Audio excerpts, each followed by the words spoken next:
Jon Allen, the Pro Bowl defensive tackle. He left that game yesterday. I saw him last night in the locker room in Baltimore with a big old wrap of ice around his chest. Ends up he has a torn pec. He's going to need surgery, most likely out for the year. This could take some time. Head coach Dan Quinn talking about what is a tough loss for Washington.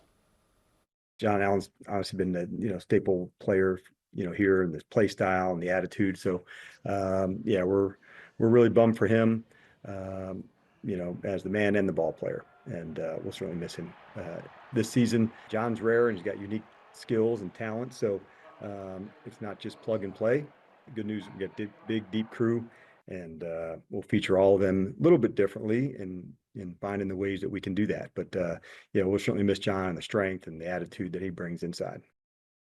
Tough news for a player that had been through a lot of lows and was finally getting to start to experience some highs here in Washington. But this is a next man up league. Now, as for the Commanders, obviously, we saw it was a tough loss in Baltimore, 30-23. There were some really impressive moments, particularly offensively. They kept coming back. The Ravens kept punching. They were throwing right back. They got down 2 touchdowns at various times, kept it close, were able to finish within a touchdown. You see Jaden and Lamar Jackson there expressing some real friendship. I think there's a relationship there. I got good news, though. Yeah, they lost to Baltimore. Baltimore might be a weight class above them. But in their weight class, in the NFC East, they're 4-2. The Eagles are a full game behind. Dallas is a train wreck. Philly might have to fire their coach. There's a lot going on here. The Giants are 2-4. In that world, Washington's looking pretty good. Oh, yeah. A huge part of that, obviously, Jaden Daniels and this man, Terry McLaurin. That's his lovely fiance there. Now, if you remember, there's been various moments where it's like, oh, you got to get the ball to Terry. You got to get the ball to Terry. No longer a problem with Jaden Daniels around. You saw Terry took that big hit yesterday, popped right back up. Terry McLaurin, think about this. Last year, he caught 4 touchdowns all year. This year, in 6 games, 4 touchdowns, including 2 yesterday. That catch right there, it's a really good throw. It's an even better catch. Jaden put that where only Terry could go get it, and he went and got it. That's the good news offensively.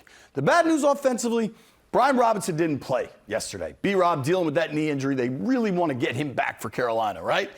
There's 2 tenets to kind of old school football. You got to be able to run the ball, and you got to be able to stop the run. And, Washington did neither in Baltimore. Yeah. Their running backs only combined for 30 yards. And then when you flip it to the other side, look at big Derrick Henry. This guy's probably the best running back of his generation in the NFL. He's a freight train with speed. Yep. And he dominated. He took over in the second half, finished with over 100 yards, 2 touchdowns. Derrick Henry is a serious problem. They got to be able to stop the run better, but Baltimore's offense is tough. Here's where things get good. Coming to town, the Carolina Panthers. Yeah. Washington is already installed as more than a touchdown favorite against them. After that, Chicago Bears, you'll get Jaden Daniels against Caleb Williams. Listen, huge. There's a decent chance they're going up to New Jersey, to the Meadowlands, to play the Giants 6-2. That would really be exciting.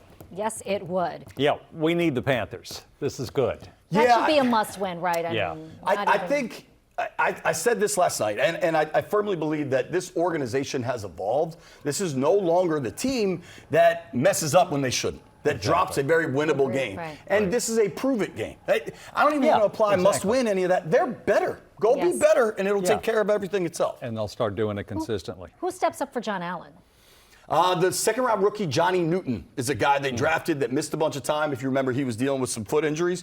But that's a rookie they're going to probably have to count on. You've got Fedarian Mathis, who was a second-rounder a few years back, that's finally getting more regular playing time, regular snaps. Deron Payne is another guy. Right. But, Jon Allen, you're not exactly going to fill those shoes. He's been a big part of this team for a long time. And that's season long. That's going to hurt. I think it's a big loss for sure. And not to get too far down the road, but if you start to look at his contract and the guaranteed money, it's possible things look different for Jon, that he might want a new deal next year. It's interesting.